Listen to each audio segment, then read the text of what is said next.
warahmatullahi wabarakatuh.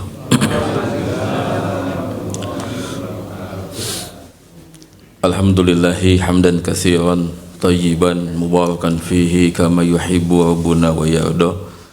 Segala puji bagi Allah dengan pujian yang banyak, dengan pujian yang baik atas setiap kebaikan dan kemurahannya.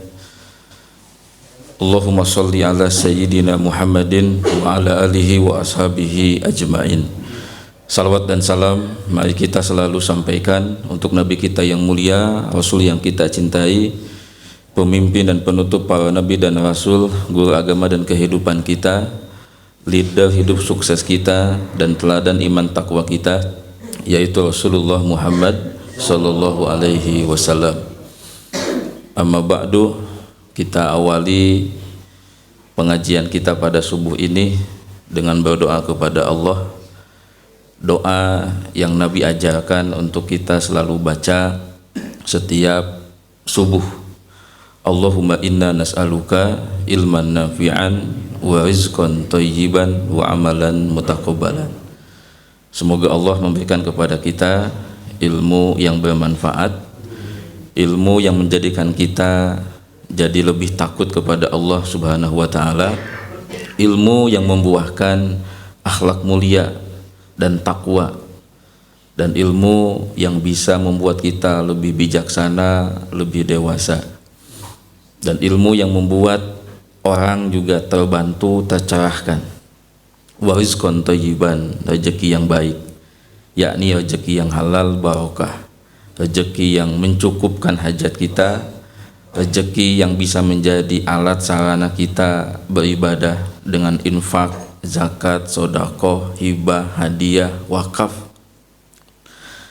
dan rezeki yang bisa memberdayakan duafa. Wa amalan mutaqabbalan, yakni amal yang diterima. Setiap ibadah yang kita kerjakan itu statusnya bisa jadi sah semuanya, tetapi belum tentu diterima. Maka harap kita kepada Allah Subhanahu wa taala adalah ketika telah selesai mengerjakan satu ibadah, kita berharap kepada Allah semoga Allah menerimanya. Maka di antara doa yang wajib kita hafal dan kita baca setelah selesai mengerjakan satu ibadah adalah Rabbana taqabbal minna innaka antas samiul alim. Jamaah rahimakumullah, alhamdulillah dengan rahmat Allah dan karunia-Nya serta izinnya saya bisa silaturahim pada Ahad subuh kali ini. Betul tadi disampaikan sama pembawa acara, saya di kalangan ibu-ibu sudah dikenal, pun juga oleh kalangan anak remaja di sini. Tapi di kalangan bapak-bapak saya belum terkenal. Dan pagi ini mudah-mudahan saya jadi lebih bisa mengenal jamaah Masjid Uswatun Hasanah secara keseluruhan, yang nanti kalau bertemu di jalan saya ingat, oh Bapak Fulan ini adalah jamaah di Uswatun Hasanah. Kalau sering lewat, sering, mungkin ketemu sering, tapi mungkin belum kenal. Bapak Ibu rahimakumullah, untuk tema kajian subuh kali ini saya tidak akan membahas bab capres cawapres, ya. Bab politik itu harus ada tema khusus, seminar, ya. Karena masalah politik ini masalah ijtihadi. Yang kedua, saya juga tidak akan membahas tentang Palestina karena beberapa alasan. Hari ini juga ada aksi Aliansi Rakyat Indonesia untuk Palestina. Saya yakin Bapak Ibu sudah banyak membaca, mendengar, mengakses informasi update terkait Palestina. Hanya pesan saya adalah mari kita ada standing, berdiri dalam rangka mendukung saudara-saudara muslim kita yang ada di Palestina dengan mendoakan mereka, bisa lewat kunut nazilah yang dibaca di setiap salat 5 waktu, asal jangan sampai terlalu semangat kunut nazilahnya dibaca di rakaat pertama atau di setiap rakaat, atau dibacanya setelah salam. Kunut nazilah sama seperti kunut subuh, dibacanya di rakaat terakhir setelah i'tidal. Yang kedua, bisa juga lewat doa secara umum di sujud-sujud kita atau di sepertiga malam kita. Setelah dengan doa, maka sebagai bentuk solidaritas dan kepedulian kita juga harus buktikan dengan berinfak, berdonasi, menyumbangkan sebagian dari harta kita untuk rakyat Palestina. Saya pernah menyampaikan di hadapan ibu-ibu bahwa donasi yang kita keluarkan untuk saudara-saudara kita di Palestina itu termasuk dalam jihad harta. Dan ini harus kita yakini, karena kata Syekh Yusuf Al-Qaradawi Allahu yarham, beliau mengatakan bumi Palestina adalah bumi jihad untuk kaum muslimin. Jadi ketika Allah Subhanahu wa taala dalam Al-Qur'an memerintahkan, menjelaskan tentang ayat jihad, dan Rasulullah SAW menjelaskan tentang keutamaan jihad, maka bumi Palestina adalah medan implementasi pengamalan dari ayat jihad. Dan kata Syekh Yusuf Al-Qaradawi bahwa bumi Palestina adalah medan jihad kaum muslimin sampai akhir zaman. Maka implementasi dari ayat itu adalah karena kita jauh dari Palestina, maka kita baru bisa melakukan dengan jihad harta. Jadi pastikan Bapak Ibu sekalian, dari tanggal 7 Oktober peristiwa penyerangan Zionis Israel, sekarang sudah tanggal 5 November, pastikan kita sudah mendoakan mereka. Bagus kalau di setiap masjid kunut najilah diadakan, ya. Alhamdulillah di masjid saya di Siti Khadijah itu juga ada kunut nazilah. Dan pastikan sampai tanggal 5 November udah hampir 1 bulan, kita sudah mengeluarkan sebagian dari harta kita untuk infak Palestina. Jangan sampai kita hanya keasikan nonton, keasikan baca update, bahkan bikin status semangka sekarang rame ya, viral itu. Tapi kita lupa mendoakan mereka, kemudian menginfakkan sebagian harta kita. Dan yang ketiga, ada satu seruan dan kebijakan yang saya termasuk mendukungnya, yaitu memboikot produk-produk Israel. Dalam hal boikot ini nanti ada hal yang kita harus memboikot secara total. Jadi kalau sudah ada produk yang ada penggantinya, maka lebih baik kita tinggalkan produk-produk Israel itu. Kita beralih kepada produk yang sudah ada sebagai alternatif, apalagi produk itu adalah buatan lokal, buatan kaum muslimin. Yang kedua, terhadap produk-produk yang kita masih bergantung kepada produk-produk mereka dan belum ada penggantinya, maka tidak mengapa kita masih memakainya dengan niatan dalam hati one time, suatu saat ketika sudah ada produk pengganti, nah kita hijrah. Nah yang ketiga tentang boikot ini, niatkan untuk permanen, total, jangan musiman. Ketika Zionis Israel menyerang, kita boikot. Ketika sudah gencatan senjata, nggak diboikot lagi. Kenapa? Karena penindasan mereka itu tidak musiman, itu sudah puluhan tahun. Nah bagi orang-orang yang tidak bersepakat dengan boikot ini, yaitu hak pribadi dia. Tapi saya pribadi termasuk yang mendukung seruan dan kebijakan ini. Nah itu jamaah sekalian, pesan untuk kita semua terkait sikap kita kepada Palestina. Terus Pak Ustadz, yang masang foto semangka gimana hukumnya? Ya itu pilihan juga, ya itu bentuk dari ekspresi kepedulian, ekspresi dukungan. Enggak juga enggak apa-apa, ya tidak wajib gitu. Kenapa enggak melon, enggak pisang? Nah itu ada historinya, teman saya dalam salah satu postingannya bilang, enggak, saya mah tetap aja mau pakai pasang bendera Palestina, enggak akan pakai semangka, ya. Baik Bapak Ibu rahimakumullah, untuk materi subuh kali ini saya ingin sharing, berbagi tentang apa yang disebut dalam hadis sebagai khairul mali. Apa? Khairul mali, harta yang terbaik.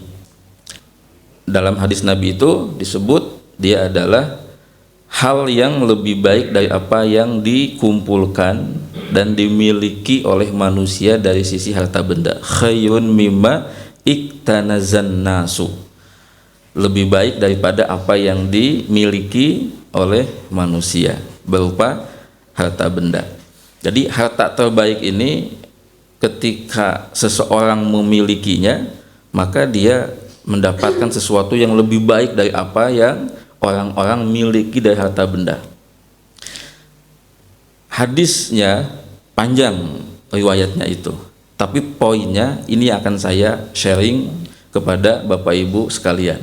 Dan hadis ini juga menjadi pembangun mindset kita tentang masalah apa sesungguhnya yang paling baik, yang paling penting, yang paling berharga di dalam kehidupan kita ini. Khairul mali, apakah harta yang terbaik itu? Thauban, seorang sahabat, beliau mengatakan ketika turun ayat tentang emas, tentang perak, kemudian Rasulullah SAW bersabda, tahukah kalian tentang harta yang terbaik? Dan andaikan ada harta yang terbaik, maka sungguh layak untuk kalian memilikinya atau mengambilnya. Kemudian beliau melanjutkan kata-katanya dengan harta terbaik itu adalah 3. Yang pertama, qalbun syakirun, hati yang bersyukur. Walisanun zakirun, lisan yang selalu menyebut nama Allah. Dan yang ketiga, wa mu'minatun ay wa mar'atun solihatun. Dalam redaksi lain, wa mar'atun mu'minatun, dan seorang istri yang salehah. Tu'inu ala amri dunyaka wa dinika. Dalam redaksi lain, tu'inu ala amri imanihi. Seorang istri yang salehah yang dia menolong, membantu suaminya dalam urusan dunia dan agamanya. Seorang perempuan salehah yang dia menolong suaminya untuk meraih kesuksesan dunia dan akhiratnya.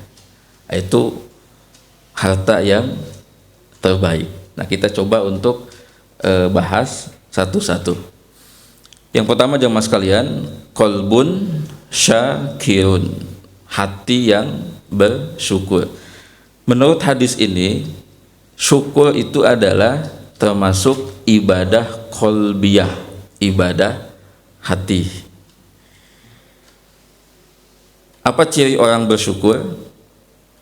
Ini ciri-cirinya ini awalnya ada dalam hati dulu.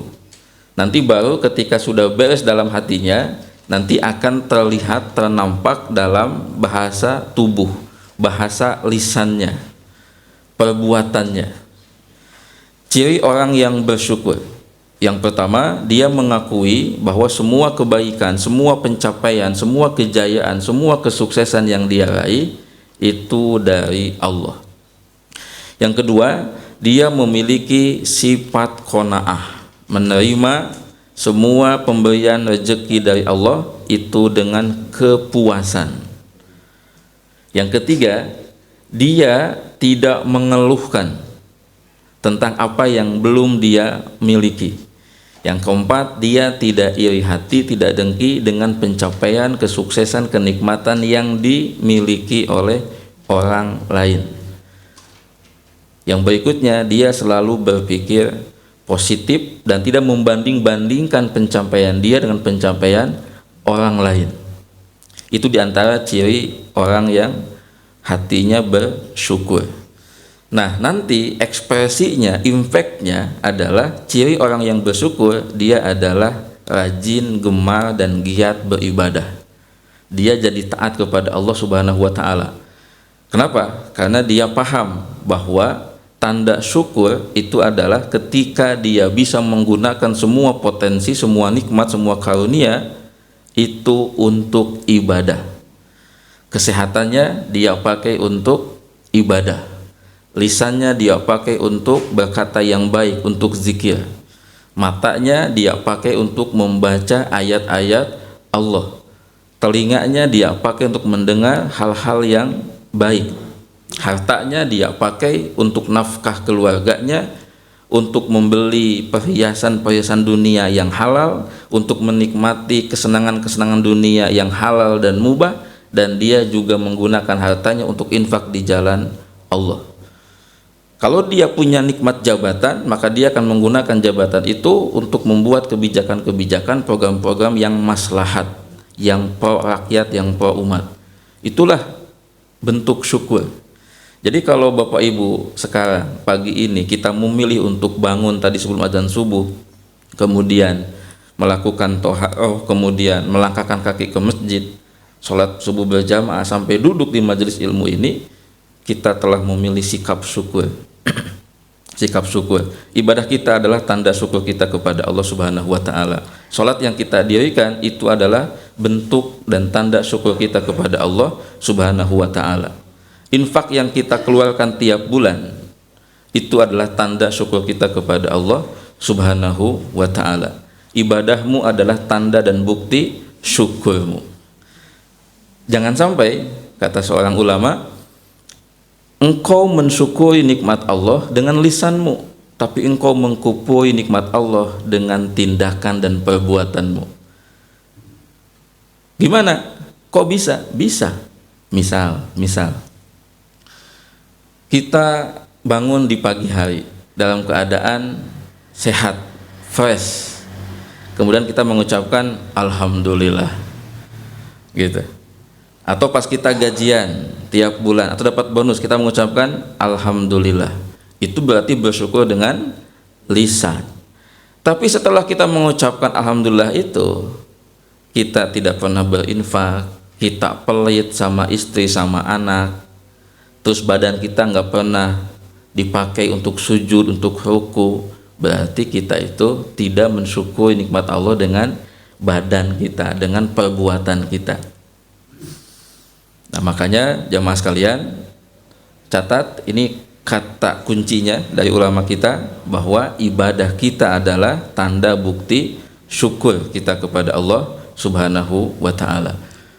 Syukuran mudah, orang banyak kalau dapat apa tuh syukuran, tapi orang yang bersyukur itu sedikit, ya.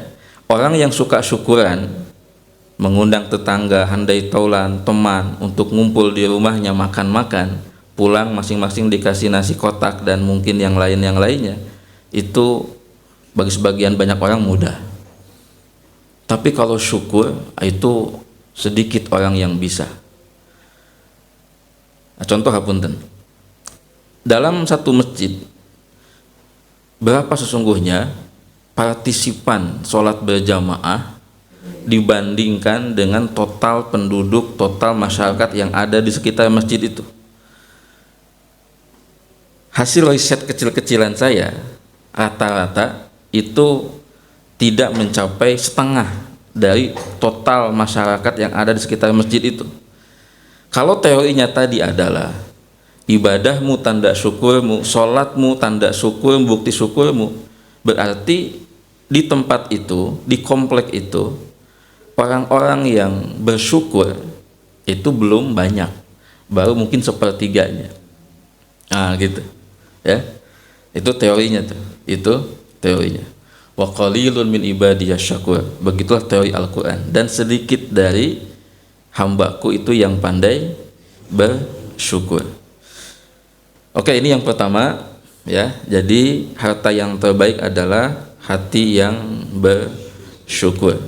Barang siapa yang masih mengeluhkan tentang kurangnya rezeki, barang siapa yang masih suka fokus dan membandingkan dirinya dengan pencapaian orang lain, barang siapa yang suka masih iri ya, dengki dengan suksesnya orang lain dan masih malas ibadah, itu tanda dia belum menjadi hamba Allah yang pandai bersyukur. Yang kedua, khairul mali, harta yang terbaik adalah lisanun zakirun, lisan yang selalu menyebut nama Allah, lisan yang basah dengan menyebut nama Allah. Jamaah sekalian, di antara keistimewaan agama Islam adalah Islam mengajarkan kepada kita zikir-zikir dan doa-doa dalam setiap keadaannya. Dan ini yang dicontohkan oleh Nabi SAW sebagaimana hadis dari Bunda Aisyah, kana Nabiyyu sallallahu alaihi wasallam yazkurullaha ala kulli ahyanihi. Adalah Nabi SAW itu beliau selalu berzikir kepada Allah dalam setiap keadaan. Dalam setiap keadaan. Saya pernah mendengar ada kalimat dari seorang non-muslim. Dia mengatakan, saya iri kepada ajaran Islam, dan salah satu yang membuat saya iri kepada ajaran Islam adalah Islam mengajarkan ada zikir-zikir dalam setiap keadaannya. Mudah-mudahan yang ngomong gitu tuh dia dapat hidayah ya. Karena dia telah mengakui itu. Saya iri dengan ajaran Islam. Waktu kemarin ada gerhana parsial, coba agama mana yang ngajarin tentang konsep merespon satu situasi, satu fenomen dengan zikir? Islam. Islam mengajarkan adanya sholat gerhana. Bahkan dalam hadis Nabi itu, fa idza ra'aitum dzalik, maka jika kamu melihat fenomena gerhana itu, maka berdoalah kepada Allah, bertakbirlah, bersedekahlah, gitu ya. Hanya Islam yang punya ajaran tentang zikir. Beberapa minggu yang lalu, saya ketika buka sosial media, ada satu konten yang membuat saya tertawa ketika nontonnya, yaitu ada satu konten yang isinya begini: bagaimana lagunya jika suamimu gajinya 100 juta per bulan? Ada yang pernah nonton konten itu? Mungkin beda zaman ya, milenial sama kolonial gitu ya.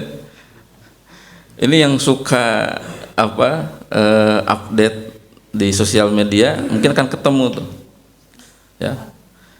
Bagaimana lagunya jika suamimu gajinya 100 juta per bulan? Muncul lagunya. Apa lagunya? Lagu yang lagi viral tuh, Merayu Tuhan ya. Lagunya adalah memiliki kamu anugerah, engkau perhiasan yang aku punya ya. Nanti yang bapak-bapak ibu-ibu belum kebayang, nanti sama anaknya, nak, aa, teteh, tadi kata Pak Ustadz ada lagu yang viral, yang mana ya? Kecuali bapak ibu yang mengharamkan musik, ya wis nggak usah dikepoin gitu ya. Kalau saya kan posisinya membolehkan musik dengan syarat ketentuan yang berlaku gitu kan, tergantung liriknya dan lain sebagainya. Jadi ada syarat ketentuannya. Secara umum jika itu positif, itu mubah ya, itu boleh. Lalu bagaimana lagunya kalau suami kamu gajinya 500 ribu per bulan? Beda lagunya, sengsara gitu ada gitu. Nah, saya ketawa sendiri. Kemudian saya berpikir begini, hari ini banyak orang senang musik, senang lagu, dan lagu itu adalah ekspresi dari satu realita, satu fenomena. Bahkan setiap keadaan itu ada lagunya. Coba zaman dulu kita kecil, Apa lagu kalau sedang sakit hati? Si Maggie Z yang muncul kan, daripada sakit hati lebih baik sakit gigi ini. Jadi setiap kejadian itu ada lagunya. Nah dari konten itu saya kemudian berpikir, dan ini yang harus kita mulai kampanyekan, kita sosialisasikan. Islam mengajarkan setiap keadaan ada zikirnya, ada doanya. Coba kita ganti itu yang konten tadi. Bagaimana lagunya jika suamimu gaji 100 juta per bulan? Nah sekarang diganti, bagaimana zikirnya jika suamimu gajinya 100 juta per bulan? Apa zikirnya ibu-ibu? Alhamdulillah unggul.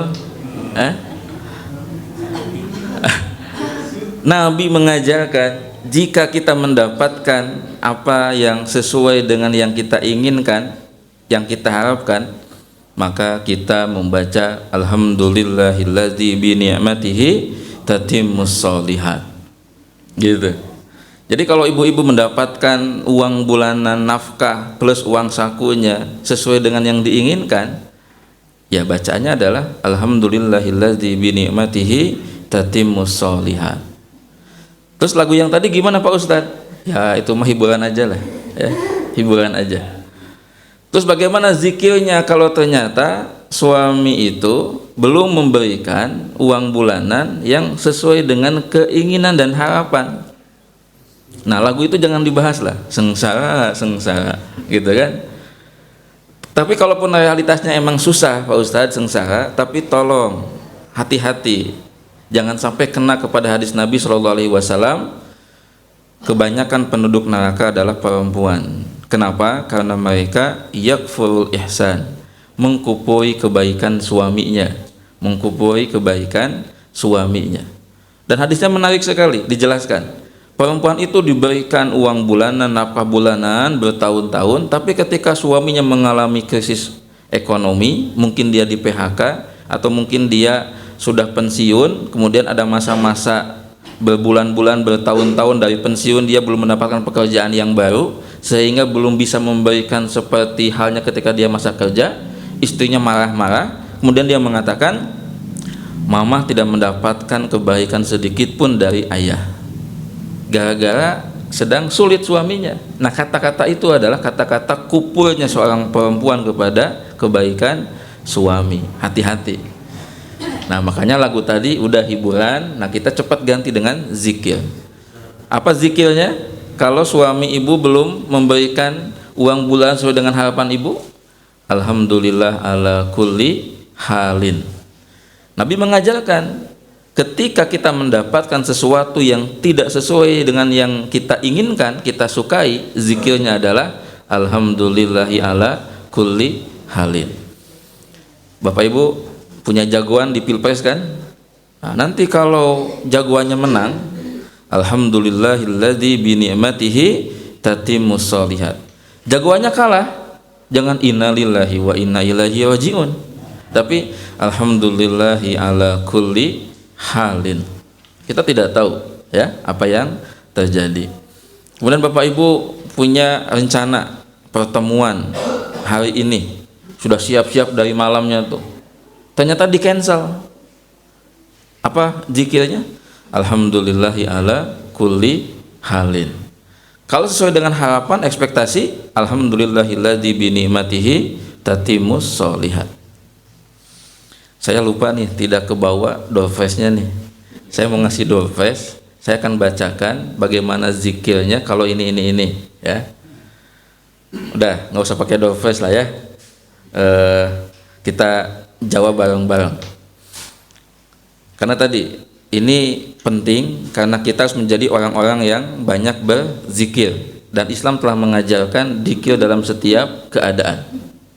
Bagaimana zikirnya kalau kita mendapatkan musibah? Inna lillahi wa inna ilaihi rajiun. Terus sempurnakan, jangan hanya sampai di sana.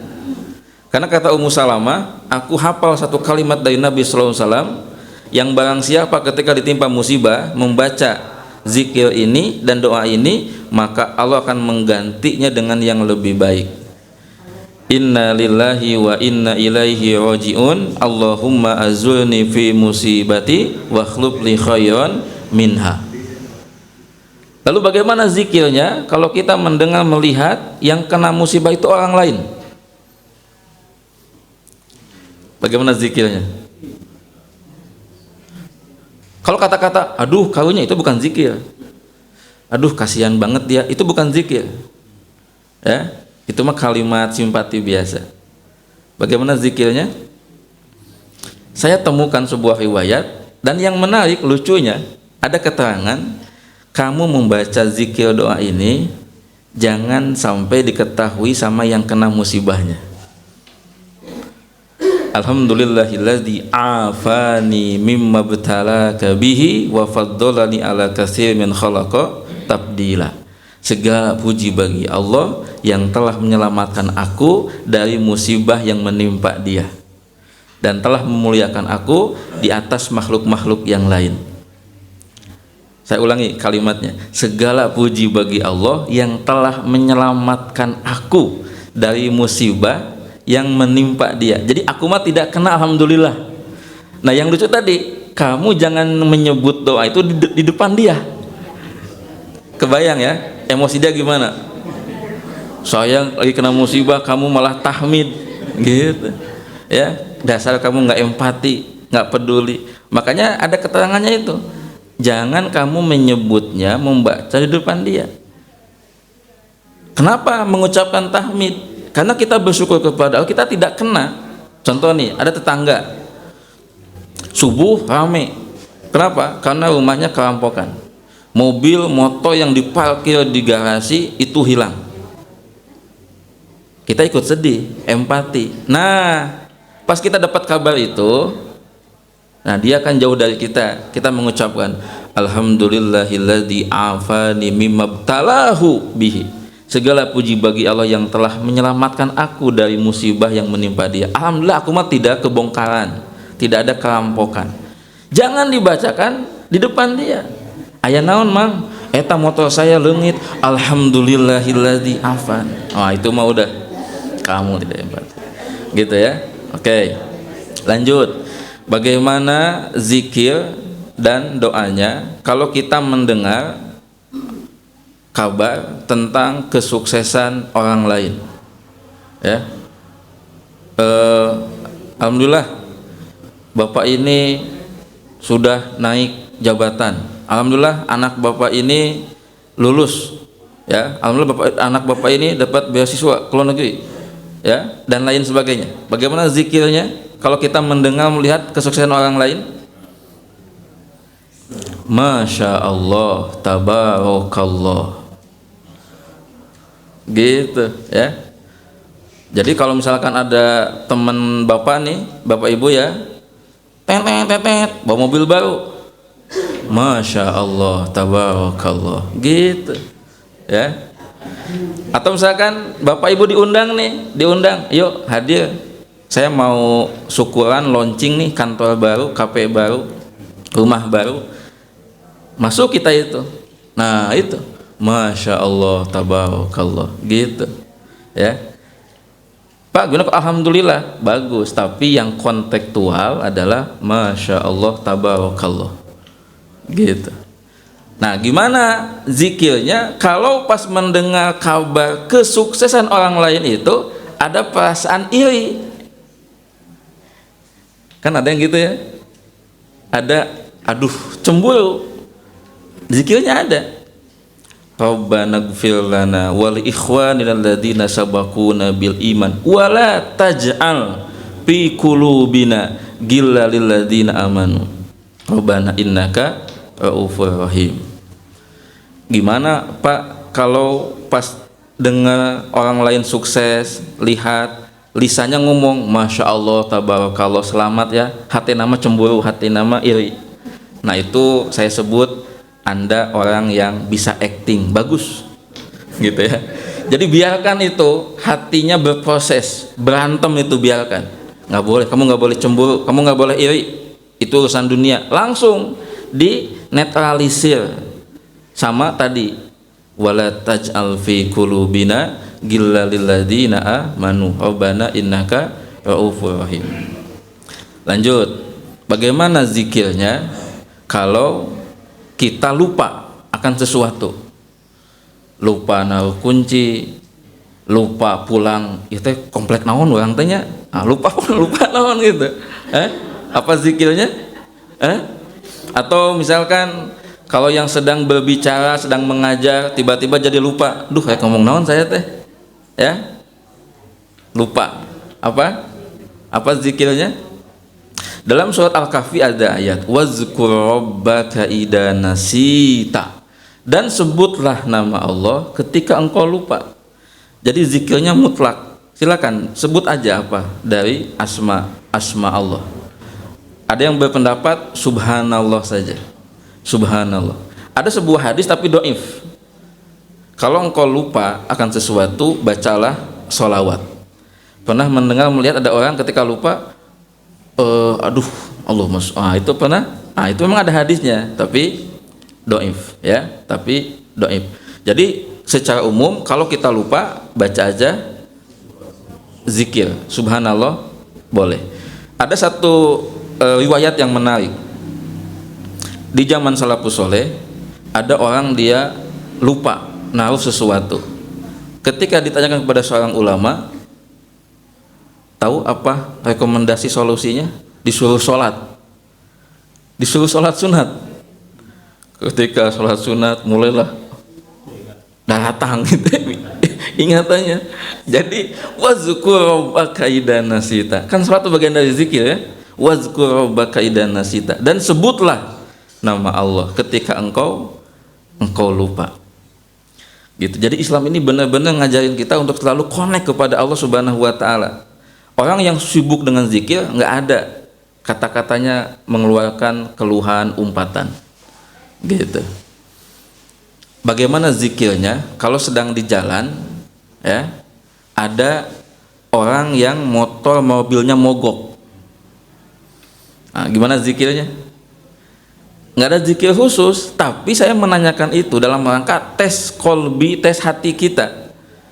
Kalau hati kita lagi bersih, lagi tenang, kita akan mendoakan dia, ya Allah, semoga engkau mengganti kendaraannya dengan kendaraan yang baik. Sok disebutkan merek lagi nggak apa-apa lah, ya Allah ganti motornya dengan sebutin nggak apa-apa, mendoakan dia, gitu kan? Atau ya Allah jaga dia, lindungi dia. Kalau hatinya lagi bersih, lagi tenang, bisa begitu. Tapi coba kalau hatinya lagi kotor, lagi nggak tenang, ya, lihat yang mogok, lihat macet, lihat itu pasti umpatan laknatan tuh, gitu. Yang standar adalah yang netral, nggak ngomong positif, nggak ngomong negatif. Jadi situasi di jalan itu menggambarkan situasi hati kita, gitu ya. Bahkan jalan adalah tes iman dan amal soleh kita dari hasil pengajian, gitu. Jadi kalau di pengajian belajar sabar, syukur, ikhlas, zikir. Nah, salah satu medan ujiannya adalah di jalan, gitu ya. Kalau masih mudah tersinggung, ya, dan lain sebagainya, berarti maaf, belum menjadi ilman nafi'an, belum menjadi ilmu yang bermanfaat, gitu ya. Oke, pertanyaan terakhir nih tentang masalah zikir. Bagaimana zikirnya jika singgah turun di satu tempat supaya Allah memberikan perlindungan? Ingat loh, kita sering datang ke satu tempat kemudian berkunjung turun singgah, baik untuk makan, untuk sholat, ataupun untuk main, jalan-jalan. Itu ada zikirnya itu. Disebut dalam sebuah hadis, barang siapa yang dia datang turun di sebuah tempat dan dia mengucapkan doa a'udzu bikalimatillahi tammah min syarri ma khalaq, maka Allah akan memberikan kepada dia perlindungan. Jadi jemaah sekalian, Nah, kita mesti mempopulerkan dengan zikir, jangan dengan lagu. Ya lagu itu hiburan nggak apa-apa lah, ya. Tapi kita mesti memperbanyak zikir. Nah, tentang lisanun zakirun, ada sebuah ungkapan dari ulama yang luar biasa. Saya membacanya itu seperti menemukan harta karun. Ketika saya menemukannya, oh, masya Allah, sangat mencerahkan, memotivasi. Berikut kalimatnya: Fa'ida azazta an qiyamil laili wa infaqil mali wa siyamin nahari. Jika engkau tidak produktif, berat untuk melaksanakan sholat malam, berinfak dengan harta benda, dan saum sunnah di siang hari. Ada yang begitu? Banyak ya? Mungkin termasuk kita ya. Sholat tahajud berat, nggak bisa tiap malam. Puasa sunat kita juga jarang, kecuali puasa-puasa sunnah yang sangat besar seperti Tasu'a mungkin ya, gitu, atau puasa Arafah kita bisa tuh bareng-bareng. Tapi yang sifatnya kayak Daud, Senin Kamis, sedikit dari kita yang bisa mengerjakannya. Dan kita juga tidak rutin konsisten berinfak. Kalaupun infak juga ya kecil gitu ya, kecil. Buat Palestina kita hanya mampu 50.000, 100.000 gitu kan. Nah, fala ta'jaz, maka janganlah kamu tidak berdaya an iksari zikri, untuk memperbanyak zikir. Subhanallah, alhamdulillah, la ilaha illallah, Allahu akbar, la haula wala quwata illa billah, dan zikir-zikir yang lain. Fa innaha tuskitus sayyi'at wa tudha'iful hasanat wa tarfa'ud darajat. Karena zikir itu bisa menghapus dosa, melipat gandakan kebaikan pahala, dan mengangkat derajat. Wallahi, saya mendapatkan kalimat itu seperti mendapatkan harta karun, mendapatkan pencerahan. Jadi kalau kita tidak mampu beribadah dengan ibadah badan dan ibadah harta secara maksimal, di luar yang ibadah wajib ya, sholat 5 waktu misalkan, maka kita mesti memperbanyak zikir.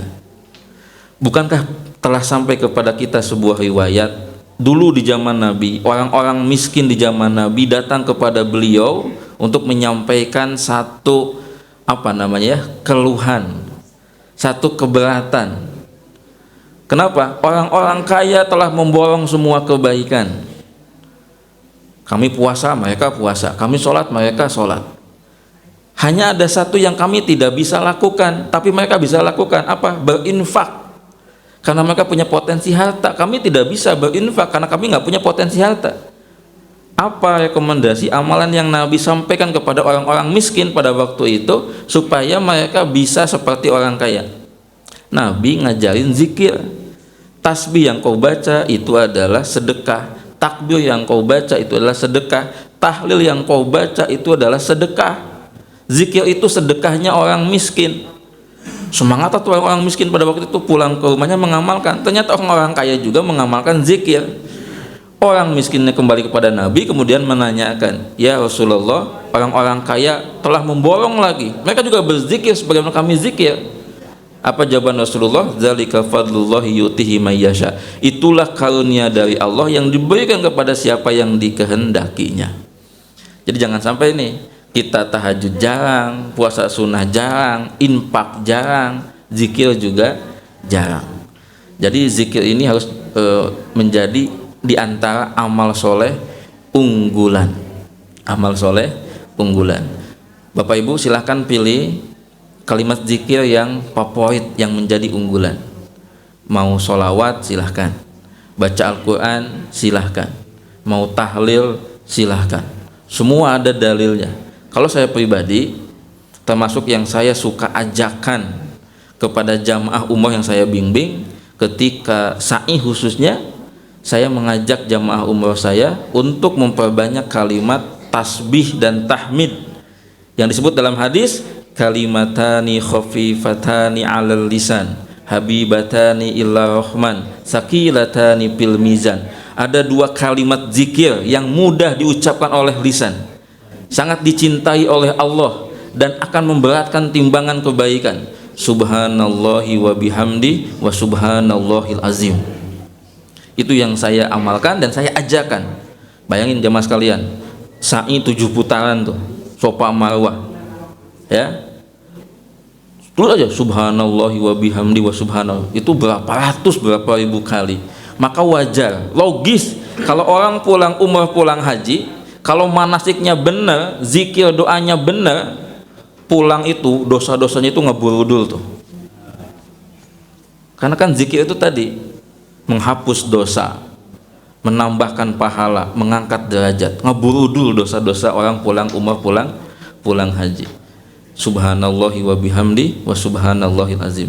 Dalam hadis lain, barang siapa yang membaca subhanallahi wa bihamdi 100 kali dalam sehari semalam, maka Allah akan ampuskan dosa-dosanya meskipun dosa-dosanya itu sebanyak buih di lautan. Bapak Ibu pernah mendengar ada ulama bernama Syekh Utsaimin? Beliau ulama besar dari Arab Saudi, ya, termasuk mujtahid kontemporer, banyak karya-karya ilmiahnya, fatwa-fatwanya banyak jadi rujukan. Syekh Utsaimin, saya pernah membaca riwayatnya, biografinya ketika beliau akan meninggal dunia. Itu kalimat zikir yang beliau selalu baca adalah subhanallahi wa bihamdi wa subhanallahil azim, ya, gitu. Oke, barang siapa yang lisannya selalu berucap zikir dalam setiap keadaannya, dia sesungguhnya telah memiliki harta yang paling baik. Terakhir, harta yang terbaik adalah istri yang solehah.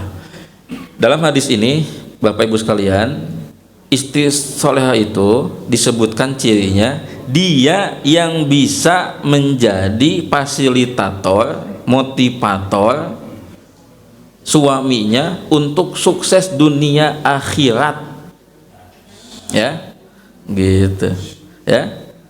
Dia yang bisa menjadi apa? Fasilitator, motivator suaminya sukses dunia akhirat. Jadi Pak, kalau Bapak punya istri, Pak mau kemana? Sholat subuh, entong. Pak mau kemana? Mau ada pengajian? Jangan, temani mama aja, mama akan berikan apa yang Bapak mau, ya, gitu. Bapak mau kemana? Mau ke PDKM, mau infak buat renovasi masjid? Jangan. Nah, itu berarti tanda istrinya itu sedang error, ya, sedang bermasalah. Saya punya cerita nyata. Seorang teman cerita tentang cerita temannya.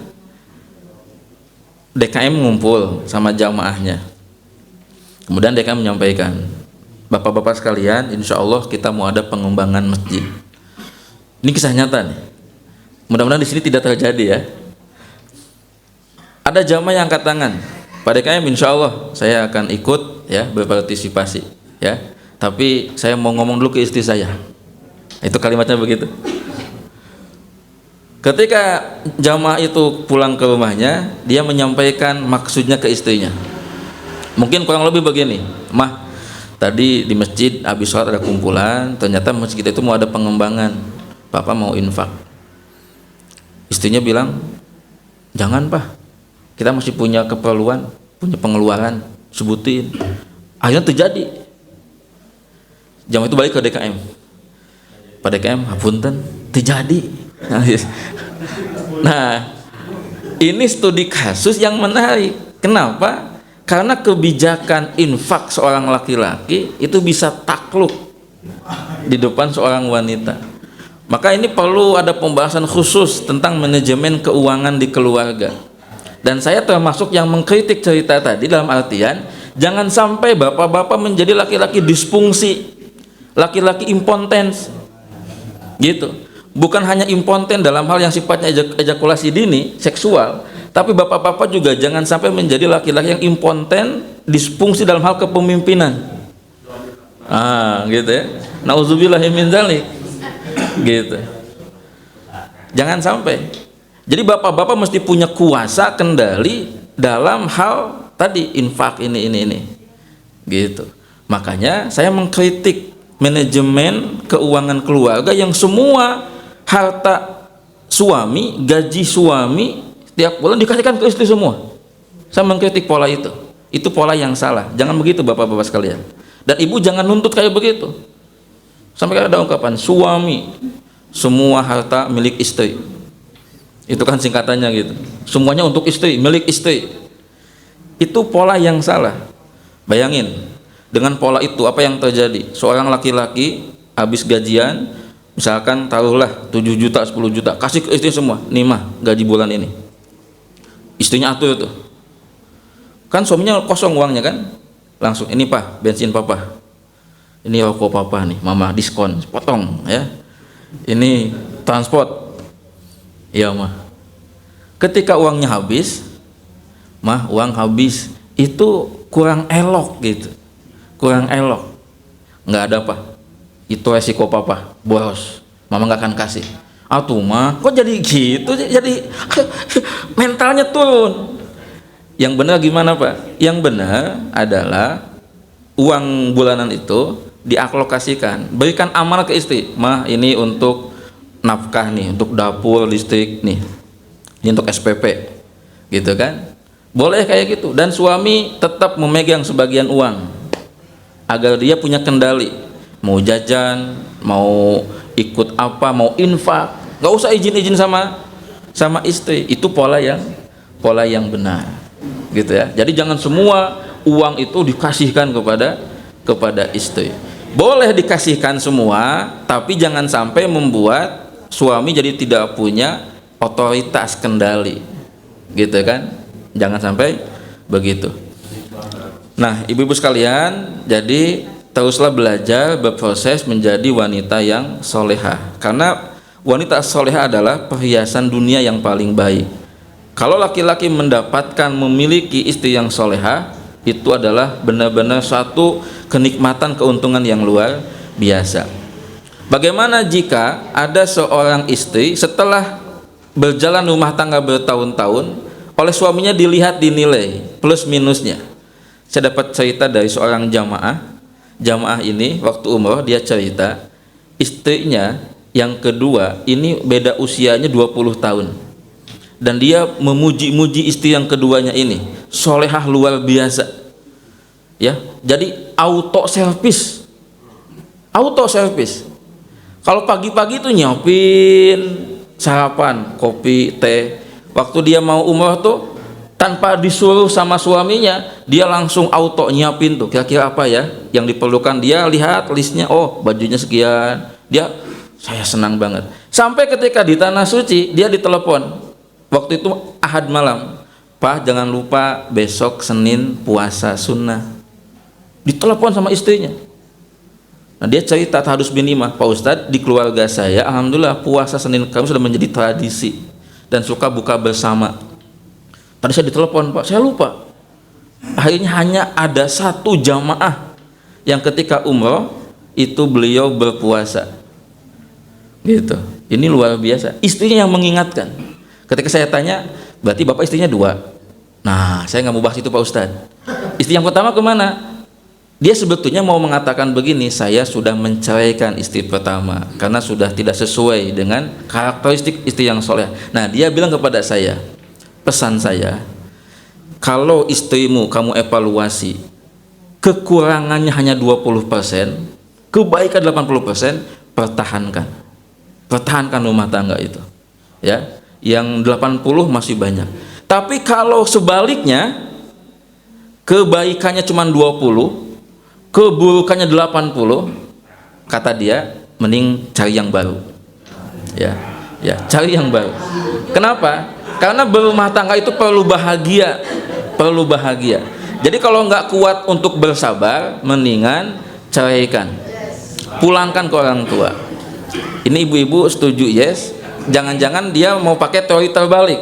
Gimana kalau suaminya 80 buruk 20 ini?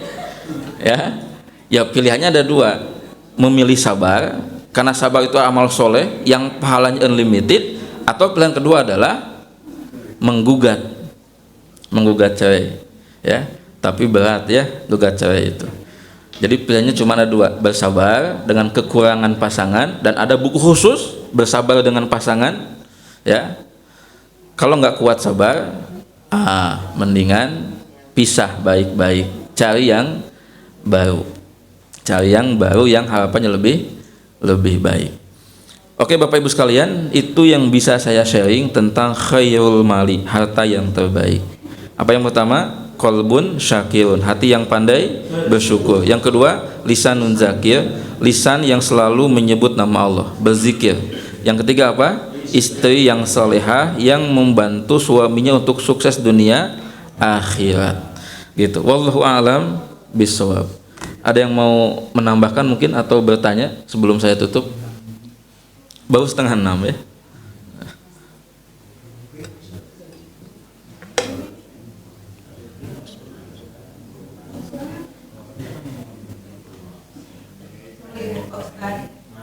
Waalaikumsalam warahmatullahi wabarakatuh. Mangga.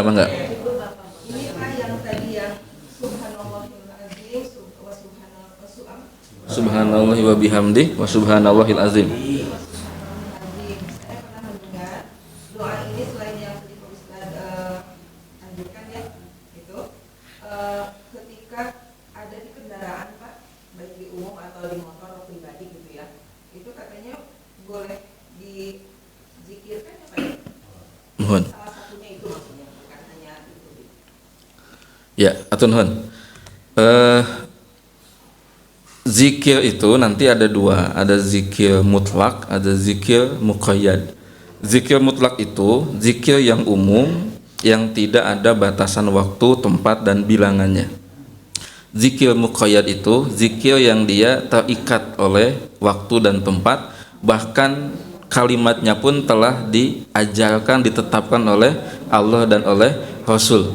Nah, zikir-zikir yang telah ditetapkan kalimat lafadznya oleh Allah dan Rasul, itu yang kemudian juga diistilahkan dengan zikir maksurat.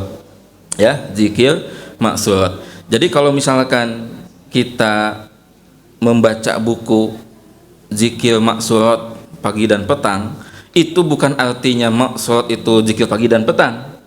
Itu maksudnya adalah di buku itu berisi zikir pagi petang yang kalimat doa zikirnya sesuai yang Allah ajarkan dan Nabi contohkan. Jangan sampai salah paham.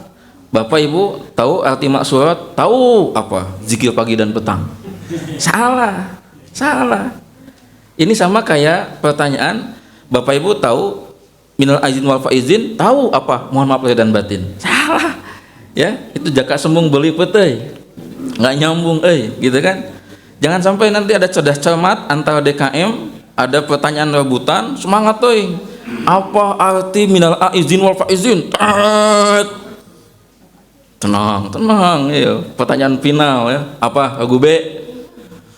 Mohon maaf lahir dan batin. Itu salah.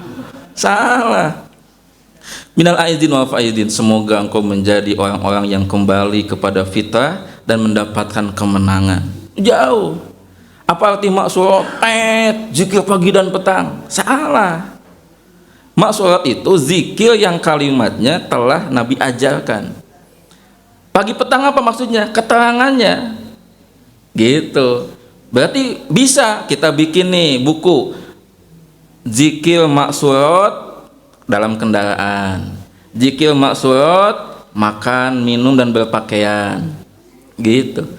Nah, tentang tasbih yang dibaca saat kendaraan itu bisa, tapi variannya bukan yang tadi subhanallahi wa bihamdihi wa subhanallahil azim.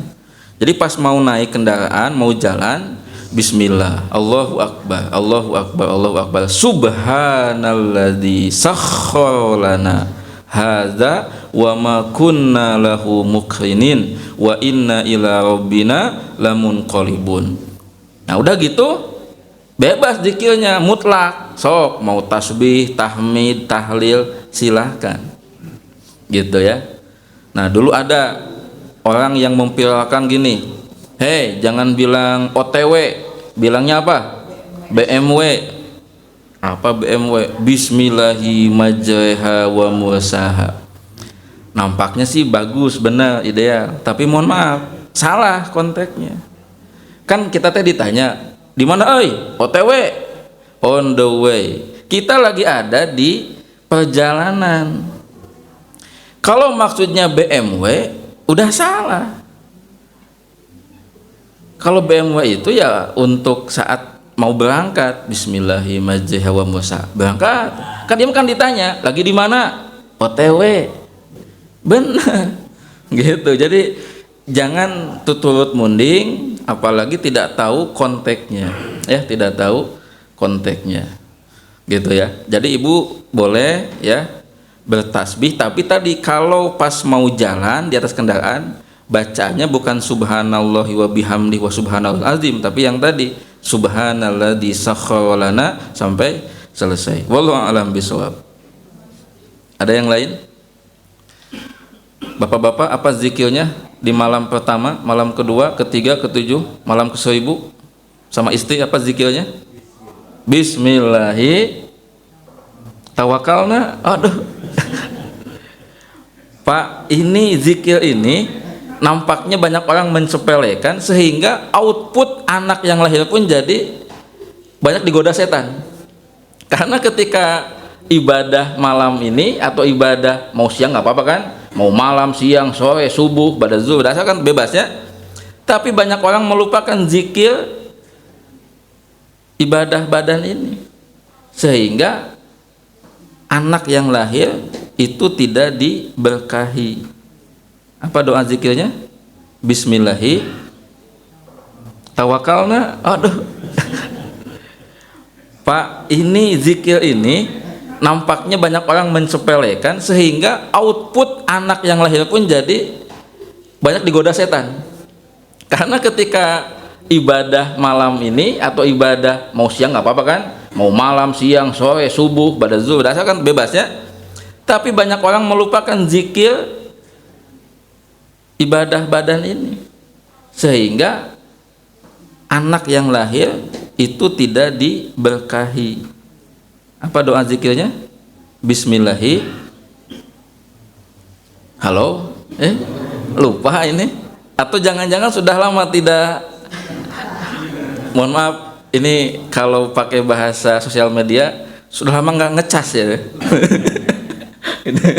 Mohon maaf ya, itu bahasa sosial media itu ya. Udah lama nggak ngecas gitu kan, gitu. Kalau yang masih usia produktif, saya sarankan seminggu sekali ya, masih produktif. Kalau yang sudah tidak produktif, ya tenan naon lah, asal antarodin weh, ada kesepakatan ya. Karena buat laki-laki khususnya nih masalah sangat urgen nih, penting ya. Saya pernah sampaikan ke ibu-ibu waktu di pengajian hari Senin, kalau laki-laki nggak tersalurkan masalah ini, bisa stres itu, bisa nastung, panas beteng, ya. Dan itu tidak mengenal status. Ustadz juga sama, kiai juga sama. Jadi kalau hak itunya nggak disalurkan, berat itu, langsung nastung, stres, marah-marah, gitu ya. Oke Bapak Ibu, itu mungkin yang bisa saya sampaikan. Semoga jadi ilmu yang bermanfaat. Semoga Allah ngasih kita hidayah taufik untuk pandai bersyukur atas nikmat-nikmatnya, hidayah taufik untuk kita banyak berzikir menyebut namanya, dan Allah karuniakan hidayah kepada istri kita supaya menjadi istri yang solehah. Dan ibu-ibu juga kita berdoa ya, semoga suami ibu-ibu mendapatkan hidayah dari Allah menjadi suami yang soleh. Demikian, Rabbana taqabbal minna innaka antas samiul alim wa tub alaina innaka antat tawwabur rahim. Rabbana atina min ladunka rahmah wa hayyi lana min amrina rasyada. Rabbana atina fid dunya hasanah wa fil akhirati hasanah wa qina adzabannar. Subhana rabbika rabbil izzati amma yasifun wa salamun alal mursalin walhamdulillahi rabbil alamin. Wassalamualaikum warahmatullahi wabarakatuh.